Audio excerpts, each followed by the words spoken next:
So guys अभी 13 जुलाई की first shift complete हुई है आपके एयरफोर्स एग्जाम के लिए एंड मैं आपके लिए कंप्लीट एनालिसिस लेकर आ गया हूं। सो सबसे पहले बात अगर की जाए इंग्लिश सेक्शन की तो बैरन का सिनोनिम आपसे पूछा था। बैरन का मतलब होता है बंजर या फिर बांझ। आप इसका सिनोनिम इनफर्टाइल बोल सकते हैं, न्यूटर या फिर अनयूजेबल भी हो सकता है। देन कंसेक्यूटिव का एंटोनिम पूछा था। कंसेक्यूटिव का मतलब है कोई भी चीज़ जो कंटिन्यूसली हो रही है, सीक्वेंस में हो रही है। तो अपोजिट इसका क्या हो जाएगा, नॉन सीक्वेंशियल या फिर इंटरमिटेंट, कोई भी चीज़ जो रुक रुक कर हो रही है। इसके बाद इंजूरियस के लिए प्रपोजिशन चूज करना था। सो इंजूरियस के लिए याद रखिए हमेशा प्रपोजिशन टू का यूज किया जाता है। देन एकम्पेंड के लिए एक प्रपोजिशन आपको चूज करना था। सो याद रखिए एकम्पेंड के साथ बाय का भी यूज किया जाता है और विद का भी। जब आप किसी पर्सन की बात कर रहे हैं तो पर्सन के लिए एकम्पेंड बाय, और अगर किसी चीज की बात कर रहे हैं, किसी ऑब्जेक्ट की बात कर रहे हैं तो एकम्पेंड विद। आपके एग्जाम में आई थिंक यंगर ब्रदर के लिए था तो एकम्पेंड बाय आ जाएगा।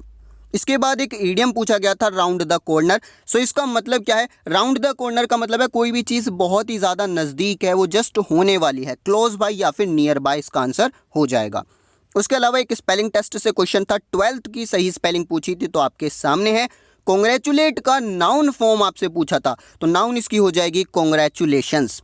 इसके अलावा नाइदर नोर को लेकर एक एरर स्पॉट करना था तो आसानी से आप कर सकते हैं। उसके अलावा डायरेक्ट इनडायरेक्ट से क्वेश्चन था, Ram said to me you can teach me. तो सिंपल है, Ram told me that I can teach him. इसके अलावा ह्यूमर का सिनोनिम बताना था। अब ह्यूमर का मतलब होता है आपका भाव, आपकी मनोवृत्ति। इसको आप इंग्लिश में टेम्पर भी बोल सकते हैं, तो ये इसका सिनोनिम हो जाएगा। देन ल्यूसिड का एंटोनिम बताना था। ल्यूसिड का मतलब होता है कोई भी चीज़ जो बिल्कुल क्लियर है, ट्रांसपेरेंट है। उसका अपोजिट क्या हो जाएगा, अनक्लियर या फिर एम्बिगुअस। तो आप देख रहे हैं एम्बिगुअस आपके जो फर्स्ट डे था एग्जाम का वहाँ पर भी तीनों शिफ्ट में आया था। उसके अलावा जो सेकंड डे है वहाँ पर भी पूछा जा रहा है, तो काफ़ी ज़्यादा इंपॉर्टेंट है।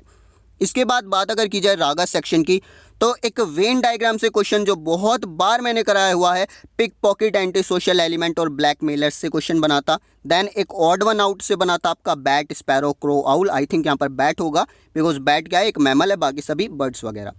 उसके अलावा एक क्वेश्चन था भाई सन टेम्पल किसने बनवाया था, तो सन टेम्पल बनवाया था राजा नरसिम्हा राव देव फर्स्ट ने। देन नेशनल फ्लैग से रिलेटेड एक क्वेश्चन था। नेशनल फ्लैग का रेशियो आपसे पूछा गया था लंबाई और चौड़ाई का। सो हो जाएगा 3:2। अगर कुछ और एडिशनल इन्फॉर्मेशन की बात की जाए तो इसको अडॉप्ट किया गया था 22 जुलाई 1947 को। डिज़ाइन किया था पेंगली वेंख्या ने।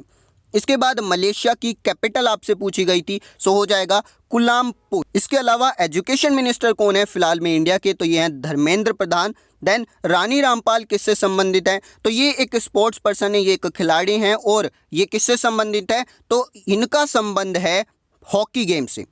देन डिफेंस एक्सपो जो 2020 हुआ था, इससे रिलेटेड एक क्वेश्चन था।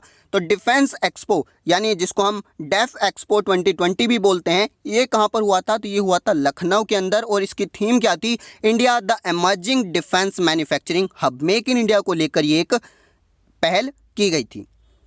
इसके बाद ऊबर कप से रिलेटेड एक क्वेश्चन था, मैंने आपको कराया था, बोला भी था स्पोर्ट्स एंड गेम्स से रिलेटेड 2 क्वेश्चन बनते हैं। तो ऊबर कप किससे संबंधित है, ये बैडमिंटन से संबंधित है और स्पेशली विमेंस के लिए है।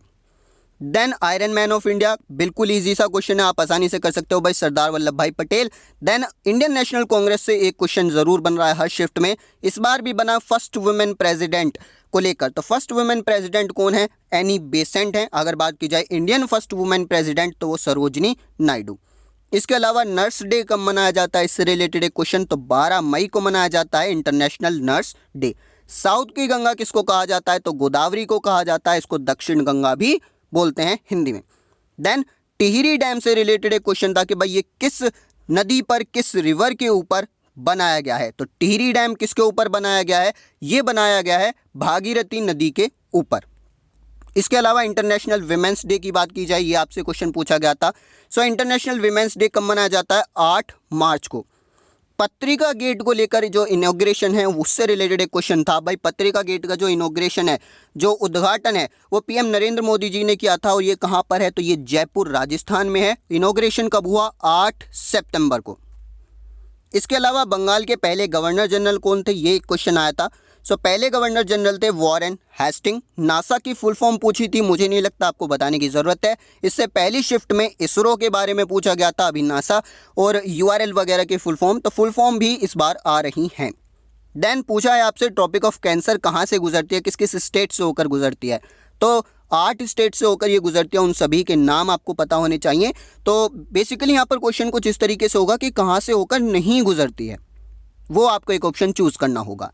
इसके अलावा पहली फीमेल गवर्नर का नाम आपको बताना है इंडिया के अंदर जो बनी थी किसी भी स्टेट को लेकर, तो आंसर होगा आपका यहाँ पर सरोजनी नायडू।